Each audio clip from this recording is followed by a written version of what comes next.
All my life coming up, I thought I was just going to be an athlete or a dope boy, either one.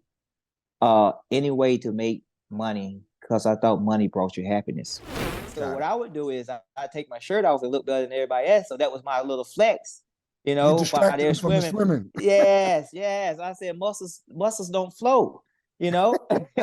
So that's why I can't swim. I sink. I got too much muscle. We're here for the introduction of N.N.A. It's a movement to change the world. It represents all things and all of us at all times. It's about freeing ourselves of any prison. Welcome to In-N-Out Podcast. I am Eric Girolt, your host. I have conversations with extraordinary people who have been released from some form of prison about overcoming incredible hardship and struggle. Today, my guest is Tim Montgomery, and he's going to take us along a remarkable yet continuous journey of overcoming and beating the longest odds and achieving great success. What's happening, my friend? How are you today? I'm doing great. I'm doing All really right. good. That's awesome. That's awesome.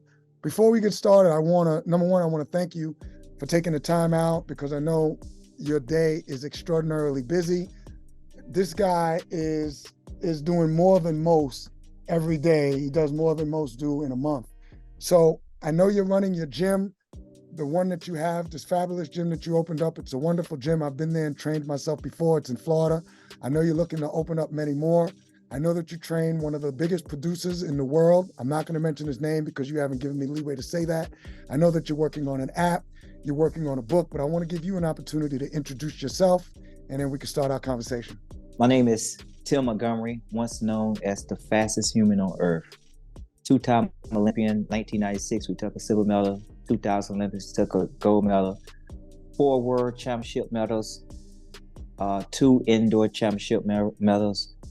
I've just been extremely blessed based off of my circumstances. And when I say circumstance, I mean like coming from Gaffney, South Carolina, it's not known for track and field. It's not known for people to go and make it from where I came from, the backyards of the country, the inner cities of the ghetto, and get to the heights and wonders and sights and sounds, I have to say that I'm truly, truly remarkably blessed, and I push every day and don't take anything for granted anymore. All right, that's dope. And we all blessed just by being here. So, I definitely echo, everything that you're saying. So I want to start with, tell me about what you're doing now. Tell me about N.U.M.A Speed. Where is it? How many people do you train? Are we allowed to talk about the producer, or can we not mention? Oh He yeah, we trains can. one of the biggest producers on earth. He's his personal trainer. So, N.U.M.A Speed stands for Never Underestimate My Ability. That name came up while I was in prison. All my life coming up, I thought I was just going to be an athlete or a dope boy, either one. Any way to make money because I thought money brought you happiness. While I was in prison, I realized how much I underestimated myself. And I realized how much people are going to underestimate you for the rest of your life. As soon as I got on the yard, they was like, oh, you're not fast. You're not this. You're not strong. You're not that. And I'm like, I started to believe that. I'm like, wow, they taken away from something that I know about myself that I can do. So N.U.M.A came up to be never underestimate my ability. You should never underestimate yourself. You should always go in anything that you do, knowing and believing that you're going to be able to achieve it. And if you fail, you learn from it and keep striving to achieve it. So while I was in prison, I was training a lot of the inmates, which made my time much doable. From training myself to training them, I came home and I started training other people. I ended up with training a London on the track. His name is London Holmes. He's a top producer. So And you're London's personal trainer, London on the Track's personal trainer? yes, I am. So I believe most people, I'm not going to say most people, a lot of people are going to know London on the Tracks just because you hear, when you listen to music, some of the hottest music in the world that you hear London on the Tracks. But tell us about some of the people that London has produced, just for someone that just might not know exactly who London is? Oh, London has produced a lot of tracks. I mean, Beyonce tracks, Beyonce? Young Thug. Yes, he's worked with Beyonce, So he's Young not just hip Thug. hop. No, he's not just rap. He's all over.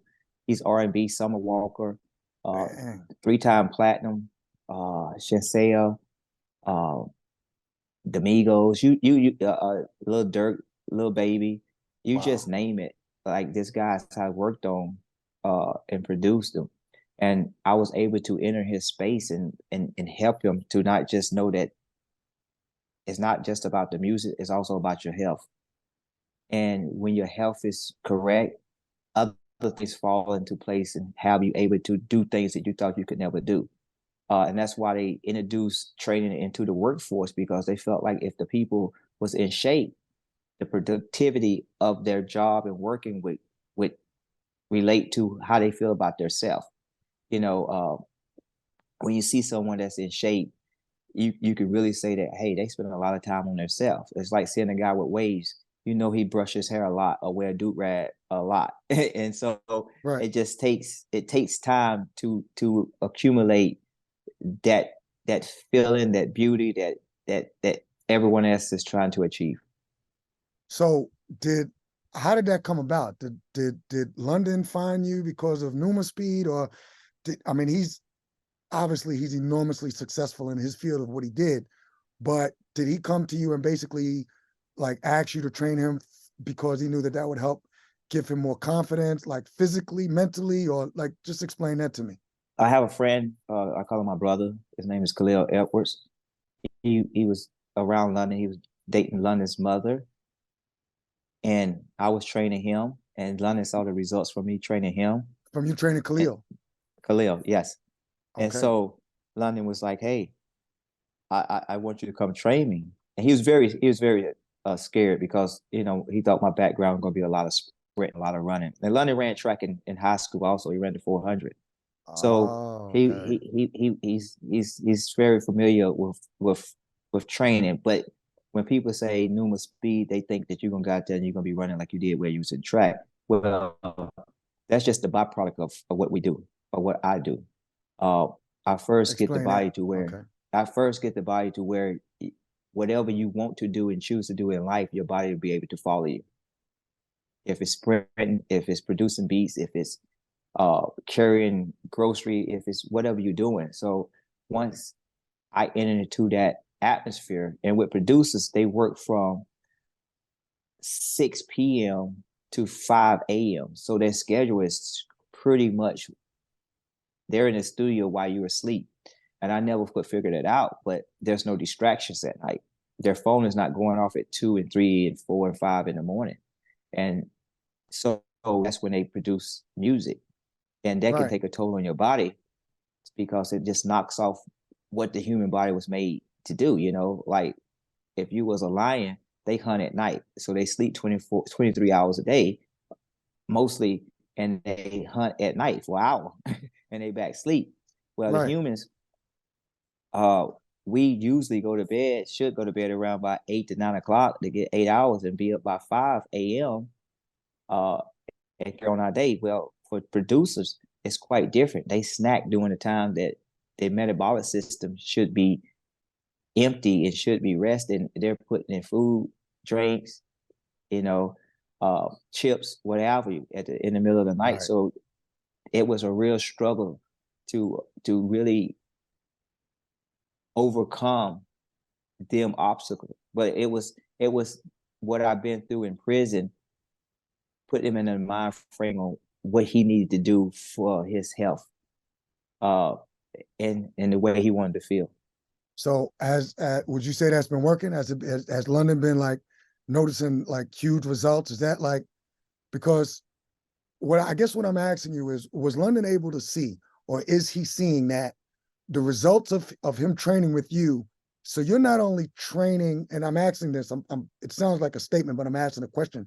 Are you not just training people like physically, but you're also training them like mentally and on a mindset? Did I say that right? Or can you explain that? Yes, yes. So it's we all have okay. he couldn't really take his shirt off and do videos. He couldn't take his shirt off on the Yeah, stage. You know, uh, that's I was there before. self-conscious. Right, That's self-conscious, you know what I'm saying? And right. anything that holds you back from wanting to do something that you want to do, it eats with your self-confidence, you know? So Oh, got it. with self-confidence carries uh, everything. You know, if you're around the pool and everybody jumped inside the water, and I struggle with that because I just had to learn how to swim now. So it used to when people say let's go around the pool, I'm like, no, I don't want to go around the pool because I can't swim. I didn't want You people to didn't know know I how to can't swim. swim. I So it didn't know how messes to with your swim. confidence. Confidence, right? So Got what it. I would do is I take my shirt off and look better than everybody else. So that was my little flex, you You know, while distracted they're them from the swimming. swimming. Yes, yes. I said muscles don't flow, you know. So that's why I can't swim. I sink. I got too much muscle. I But it got was you. just because I never learned how to swim. So with the body, if you take a shirt off and you look in the mirror in the shower when you're alone, it plays with you. But Right. you have to find the time and the willpower to overcome that. Okay. And when you enter in anything, someone wants to see results right then. Luckily, I have a program that I've designed for the results to be able to be seen in 30 days. Because I work with a lot of football players, Oh, and so you let me only ask you have this. I don't mean to cut you off, but so you've got a program, but so this program is mind, it's body, it's mindset, it's physical. I assume maybe you incorporate nutrition. Do people have to come to Numa Speed to your gym in Florida in order to get that program? they don't. Either I fly to them, but now we're gonna put up an app to where it's gonna be accessible for them. You know, it's gonna be So that's one one of the that's things you're built. working on, an app. Yes, an app that's built around them, because every individual is different. Wait. Built around them. So Yes, wait a minute. The app is gonna particularize, like every workout is gonna be like catered or tailored to each individual. yes. With the AI, you know, you can go. That's the new technology now that you put in and say what you want for your goals to be. And then it pulls from workouts that I got over probably 200 different training videos, and it takes them training videos and it builds a workout around you daily. So let me get this straight. So people will put in to your app the particulars of what they want to happen, but you, Tim Montgomery, even though it's like the AI is just taking in the information from the whoever your client would be, your Tim Montgomery is going to be the one that's going to particularize it, and you're going to create a tailored workout regimen, nutrition, and everything for each individual. Yes, because I got to find out That's what you like, incredible. what you don't like, what you like and what you don't like, and start to take away and put in the things that in the process and at a speed that you can handle, you know, because frustration set us on everyone, you know. So this app is going to absolutely also emotionally, you put in how you feel emotionally each day. Today I felt great. Yesterday I was very stressed out. My Okay, anxiety was this. And so it's going to start to build a profile and let me know where to go with this next month, you know? Like, hey, what is the main thing that's stressing you out? And then we start to try to accommodate that, you know? And that's we build awesome. it to where and then we start to talk. We start to have phone calls also to bring me to you, you know? And then Wow, eventually if you could come to me, that could happen too. But I just want to try to enter and help as many people as I can. that's dope. That's dope. I'm really feeling that, brother. So I want to take you back to something that you said because you told us that Numa Speed, uh, never underestimate my ability. And this is new. This is new to me. So never underestimate my ability. You actually came up with that name while you were incarcerated, right? Yes. Okay. And you said yourself. So this is the stuff that I think it's very powerful for the people to be able to hear because, and for people that don't know the story, I mean, they just heard it, but I'm just going to reiterate it. So you were the fastest human being on planet Earth before Usain Bolt? What was the world record that you set when you set that world record? 978. 978. 978 what? What was that? How fast you did 100-meter what? record. You did 100 100 meters in meters in in 9.78 seconds. 9.78 seconds. I don't really think most people understand exactly how fast 9.78 is to do 100 meters. I don't think people can Well, comprehend it. it's from the back of the end zone to the other back of the end zone in 9.78 seconds. That's incredible. So that's like Football field. smoking the fastest people in the NFL. Like, because we hear about a 40-yard dash, and if you're sub 4.3, you're like super fast, but that's a 40-yard dash, right? Right. Like, and you're doing 100 meters. Like, that's So incredible. in a 40-yard dash, I technically I should be able to run a 406, 407. No. I'm not downing you, but wait a minute. Did you said a 4 what? You're sub, so that would be sub meaning below. You're sub 4.2? Yes. That's incredible. Way before it's way before sub 4.2. Yes. A 4.0 something? Yes. That's unbelievable. But I mean, I know you did it. It's documented. I got one of the fastest 40-yard dashes ever recorded. Wow. So I think that might go over a lot of people's head, that like from a level of like, you have athletes, you have what is it, entertainers, you have celebrities. You, at the time you were doing what you were doing, at the pinnacle of your game, you was the fastest human being. There's 7 billion human beings now. Maybe there was 6 billion at that time. You were the fastest recorded human being to run that distance on planet Earth. No, ever born. You got it mistaken. I told you it goes over most people's head, including mine. So, right. So you have to say ever born. Wow. Yeah. So not just on the planet Earth, but anybody that's been on the Earth before me that got recorded. So we're talking way more than 6 billion. Oh, we talking trillions. Jesus. Excuse me. All right. So all right. So this is where I'm going with this, because like, you fascinated me on something that you said. You said when you were in prison, and you said, now you had already been recorded as the fastest human being that had ever been born up to that time, period. Now, yes. Years later, you ended up in prison. And I want to ask you how that happened. But you were in prison, and based on like, explain that to me again. You, Tim Montgomery, fastest man alive and that had ever been born, started to doubt yourself. You started to doubt if you could still do it. How does that happen? I want to hear about, how do you really start to doubt yourself, knowing what you did, and how did you come out of that? Because it's the mindset that I really want to know about. How? Tony Robbins is referred to as the why guy. I'm the how guy. I want to know, how did you change your mindset, and how did you get there in the first place to where you started doubting yourself? Well, I think everything that we do, we doubt if we can do it again. Okay. So the fear of me losing to someone on that compound. I got it. Would have been devastating. Would have been devastating. Wow. But did you give people like a head start? Surely you wasn't. I mean, people would challenge you to like, I can beat you, Tim. Like we starting at the same spot, or like, how did that go down? Yeah, we have to. If you saying you better than me, why would we not start the same equal place? Did people bet on it? So people would challenge you in like their badass type way. Like, yo, I can beat you. You don't look that fast to me. You don't look that tall. Well, how in could prison, you be the fastest man? You bet mackerel, so you bet stamps, so you bet money. You know, you have it wired. Well, you got to explain that a little bit too. I don't think, I know. Some of y'all know, because some of y'all haven't been to prison before. But for those that haven't been, trust me, everybody don't know.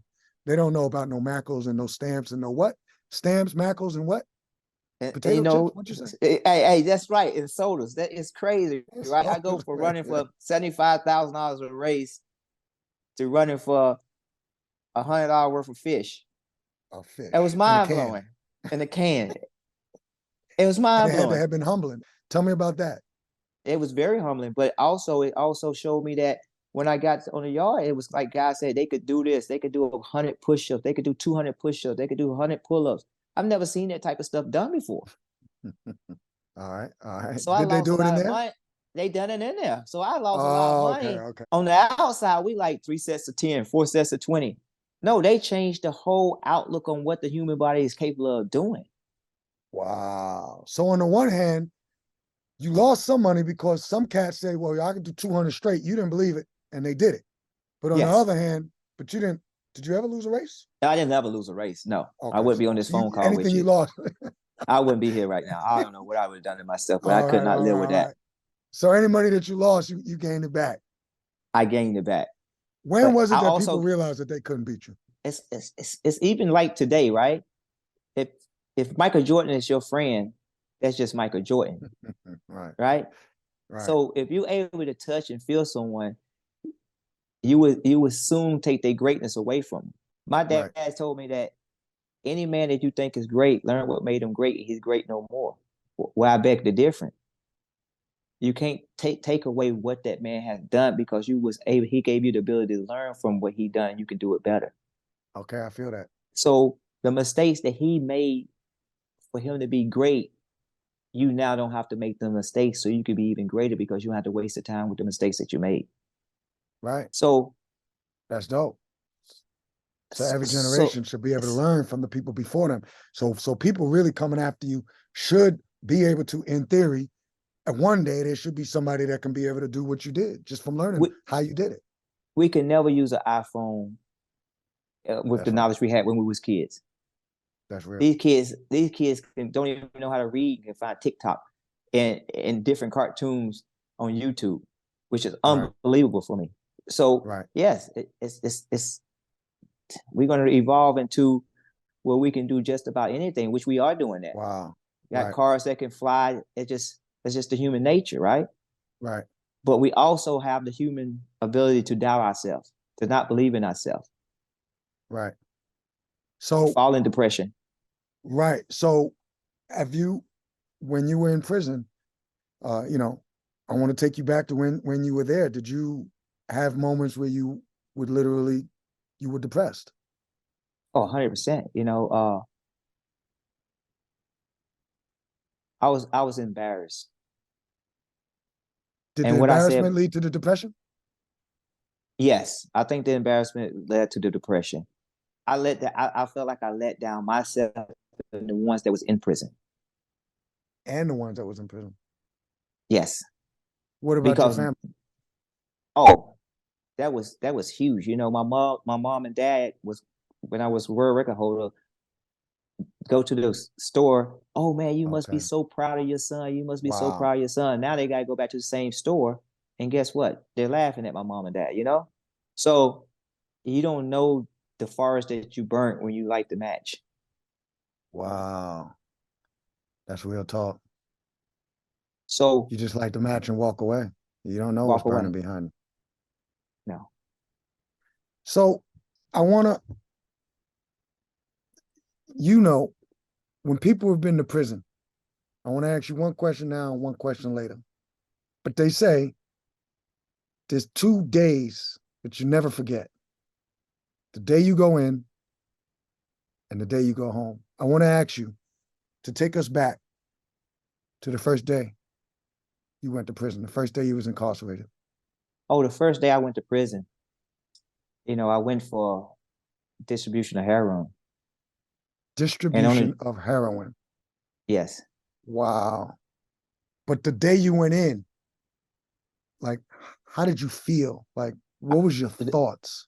the ride there, because I really didn't know the severity of what I was selling.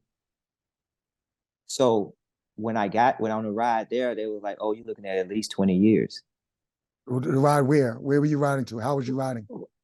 When I was in the cop car You was in a cop on the car. way Okay, so there. you Yes, were handcuffed. handcuffs. I'm in handcuffs going there, You're in right? the back of the car. I'm in the back of the car, Right, right.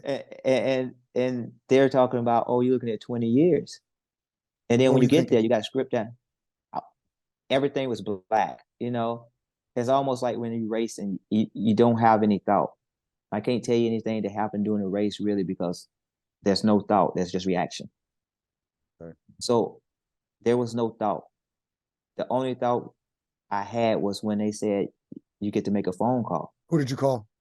My father, which is very, very rare for us as black men. But that was the guy out of 50 guys I was hanging around, out of 20 women I was messing with, out of all the people that are agents and attorney, everybody, I had to call my father because that's who I needed help from. What did you tell him? And what did I he said, tell Dad, you? I said, Dad, I got in trouble. He said, what happened? I told him, and he's like, okay, I'm on my way.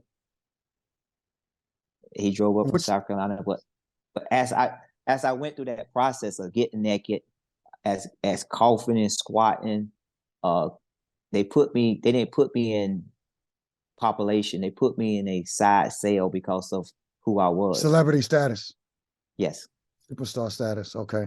What state yes, were you in? of Virginia. You were in Virginia. Wow. And so this is in like county jail. Yes, and so when they put me inside, first of all, I was in the bullpen first of all, and it was guys in there that was dope sick, Dope sick because they couldn't have their meaning dope. they couldn't have their dope. So the stuff that I was selling, they was in a sick. I could really see it firsthand Wow. now. How'd that make you feel? What were your thoughts? I mean, did that kind of like make you feel a little guilty knowing that this is the type, this is what people go through? This is what they go through, and some of them people was never on the level that I was on. You know, some of them Right. people that's in there is we all people, right? But we come from different circumstances, right? No doubt. And my circumstances was a lot better than what the circumstances they probably had. And for me to put myself on top of them and make their circumstances even worse, you have to question on who you are on this planet. Right. You know, you got a lot of people that glorify selling drugs.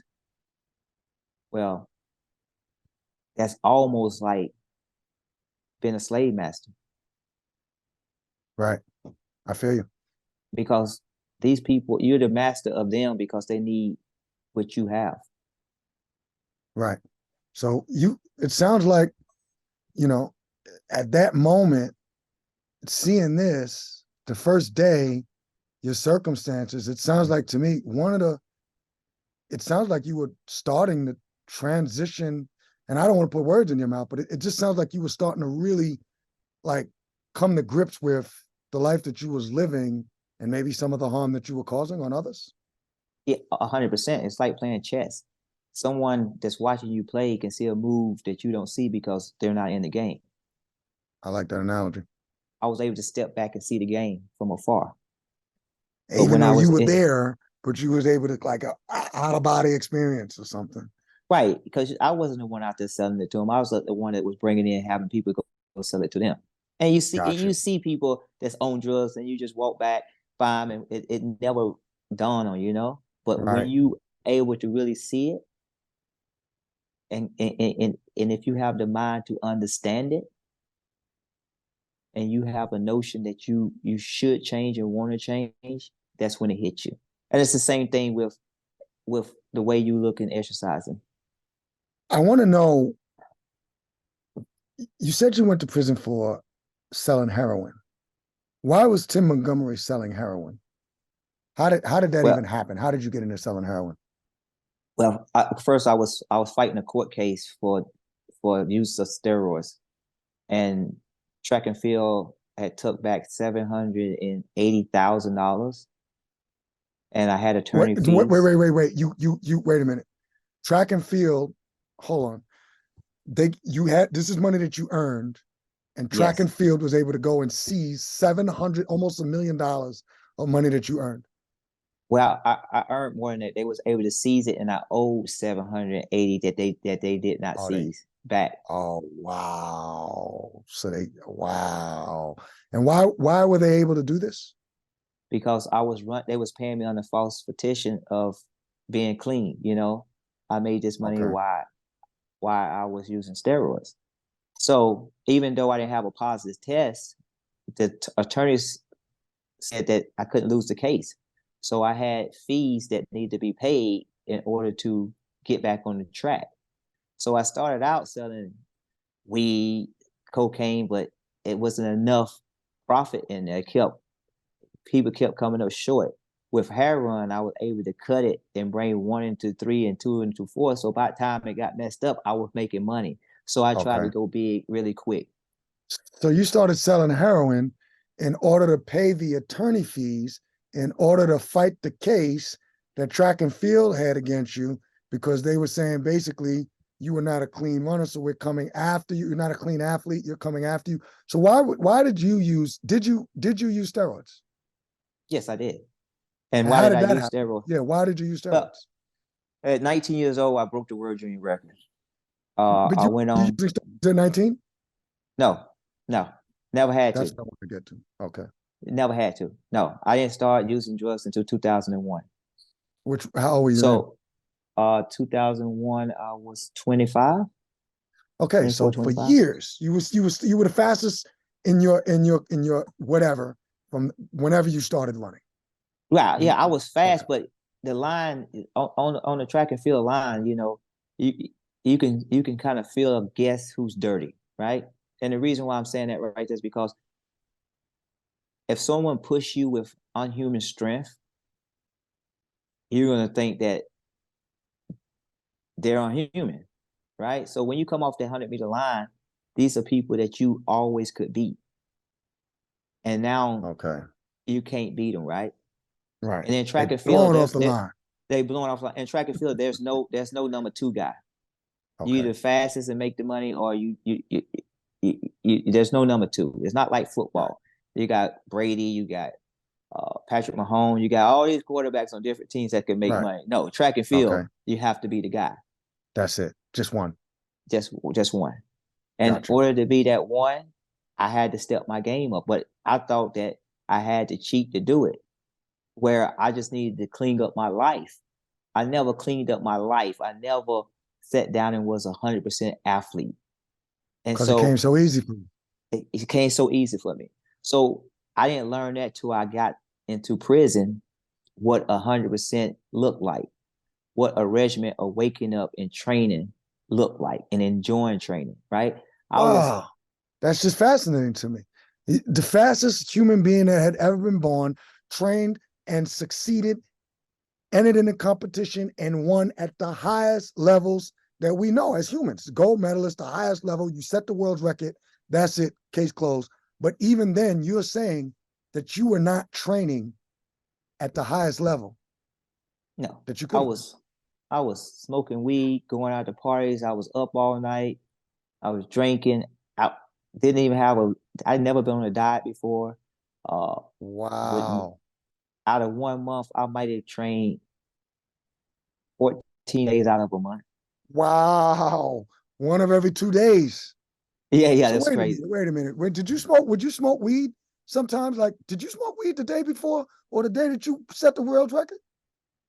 No, 2 days before. You smoked weed 2 days before.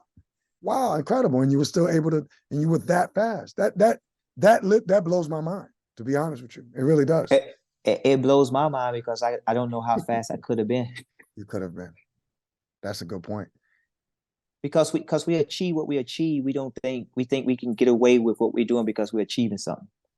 But we can achieve even more if we do everything correctly. So when you went to prison, you saw other guys that I guess, once you have extra time on your hands and you don't have as many distractions. So you saw guys that was just training on a whole nother level. Hey, these guys was eating macros, oatmeal for protein, waking up soon as the door run, running to the weight pile, putting gloves on the bench. They couldn't wait to get there. Right. And I'm like, they doing all this right here for free? And I was getting paid. and I didn't want to do it. Wow. That's the same way in the gym now. These people that come work out, they come and work out because they want to work out. I got athletes that I train that don't even want to come and work out, and they Wow. getting paid millions of dollars. These people Wow. are coming to work out and then going to a job working 9 to 5. I see. So would you say you took your natural God-given talents and blessings for granted, For granted. and prison helped you, what would you Well, say prison helped you to do? it helped me to see and not to take things for granted. Prison helped you to see and not to take things for granted. Wow, that's incredible. That's incredible to hear you say that. How long did that process take, once you were already in prison? And then when did you decide in your mind that you were going to do things differently, you know, and when you got out, you would never go back to that lifestyle? Well, we all say what we're going to do when we in certain situations. We don't know what we're going to do until we're into a situation. And there, Okay. I was training to maybe I was like, oh well, God set me up to train in here and get out and go take down Usain Bolt to show them that Tim Montgomery is the world's fastest human. Gotcha. And when I got out, it was a whole nother reality out here. Okay. I came home with nothing. So the Right. reality now was, how do I survive? How do I eat? Do So do you were do in I go? survival mode when you came home. Yeah. So do I go work for a fast food joint and I'm at the drive-in talking about how can I help you to get up there? Aren't you Tim Montgomery? No, I couldn't do that. So once again, it's So humbling again, it's right? humbling again. It's humbling again. So what did you So do? What was your so mindset? so I didn't know. I when I came home, I just said, you know what? I have to see. So I started working construction and to get out the halfway house, and I was cleaning out some gutters on a woman's roof, and she was in the kitchen and she closed the curtains like I'm some peeping tom. Right. But you were working for a construction company, right? But Okay. I'm black and I'm a peeping tom. So I was like, no, do she not know who I am? So I Right. got off the ladder.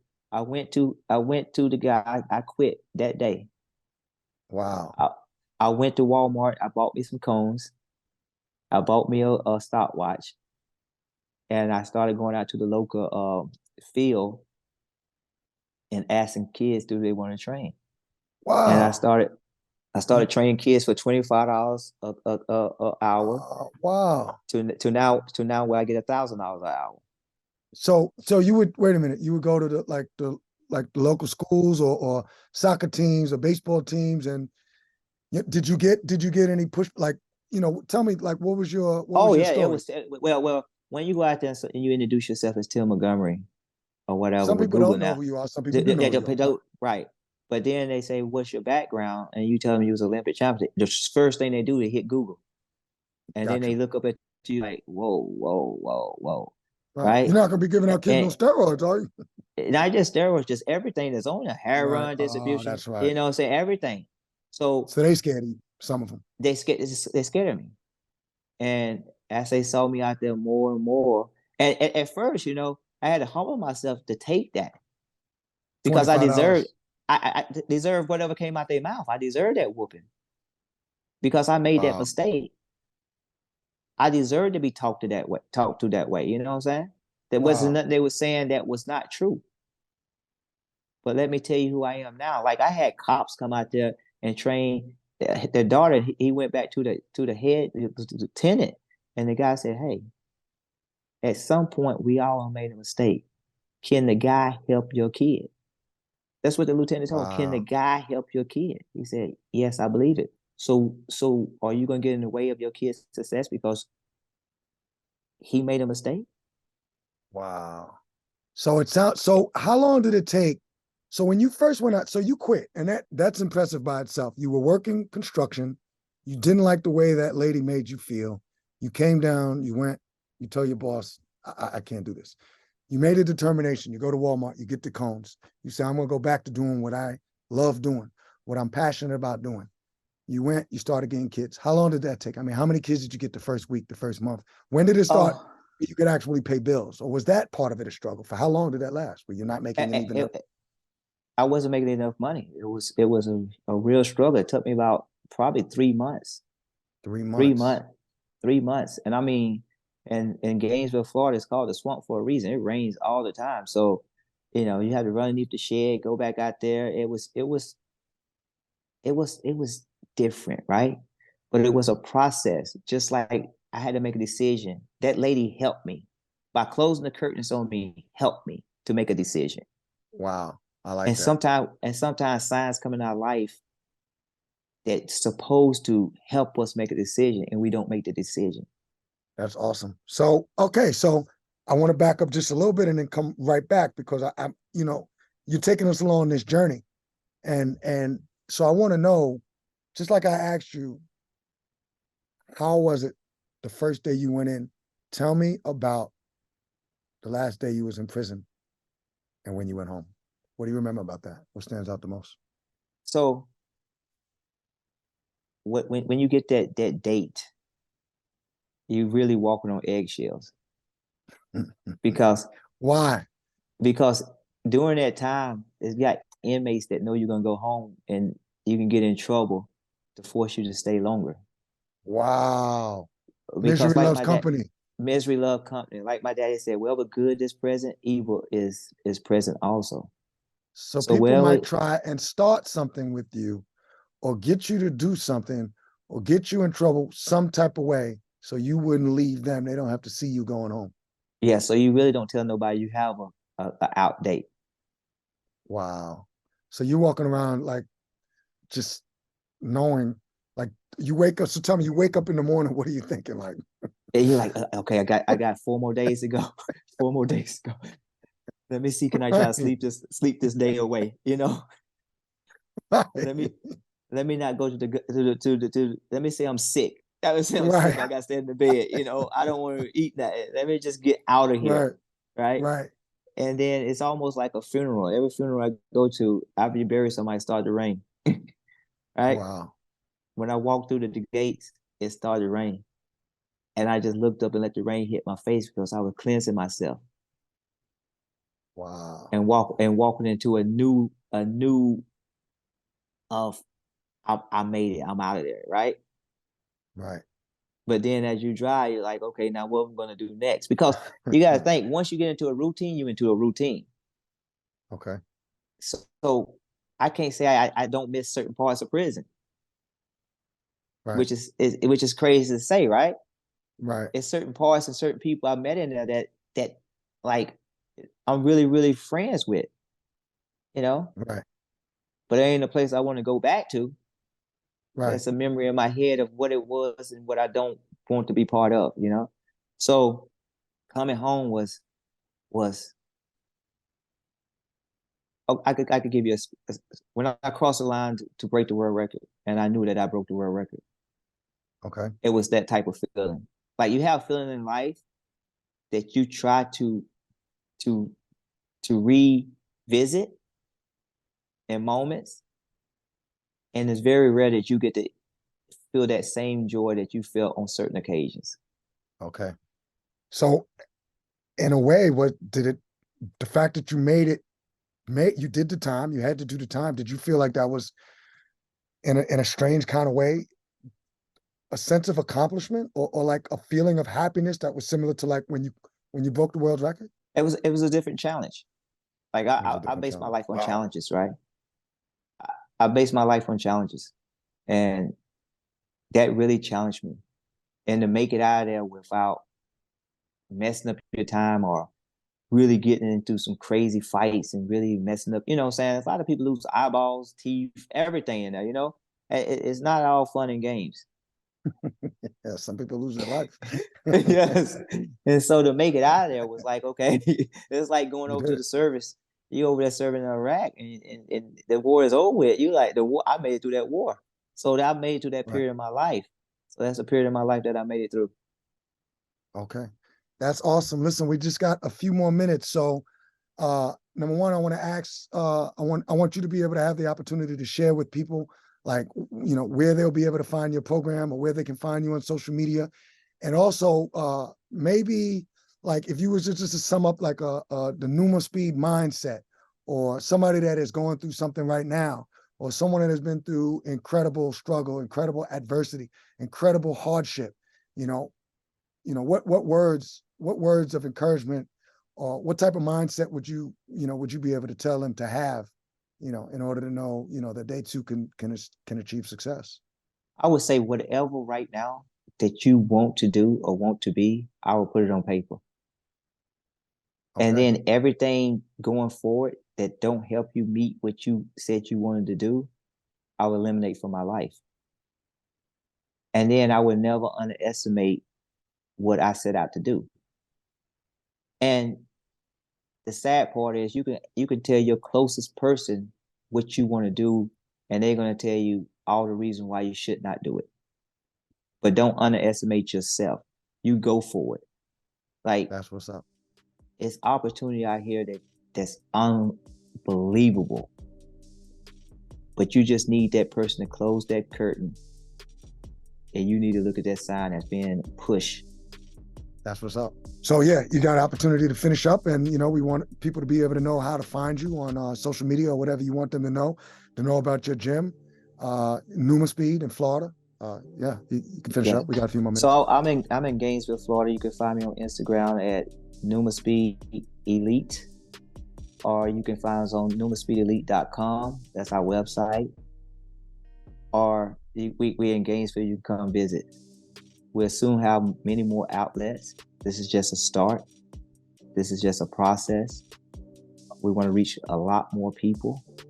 And if you just want to get in touch, just go on the website and get in touch with us. You can email us at NumaEliteOffice@gmail.com if you have any questions, any way we can help.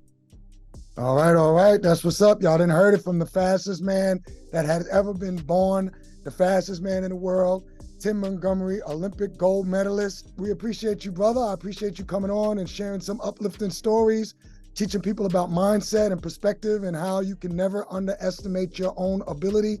People know where to find you. I want you to promise me that this is the first, but you will give me another interview. Can you promise all of the people now? Y'all want to see him back, right? You're gonna be able to come on one more time? Anytime you need me. That's what's up. Y'all heard it. Anytime. He said anytime. So we'll definitely be getting together and doing this again so we can even expound a little more. Y'all know where to find us at In-N-Out WW. That's INNOUTWW on all platforms. We appreciate y'all tuning in, and thank you. We're out. Thank you, bro. All right, thank you. All right, brother. Peace.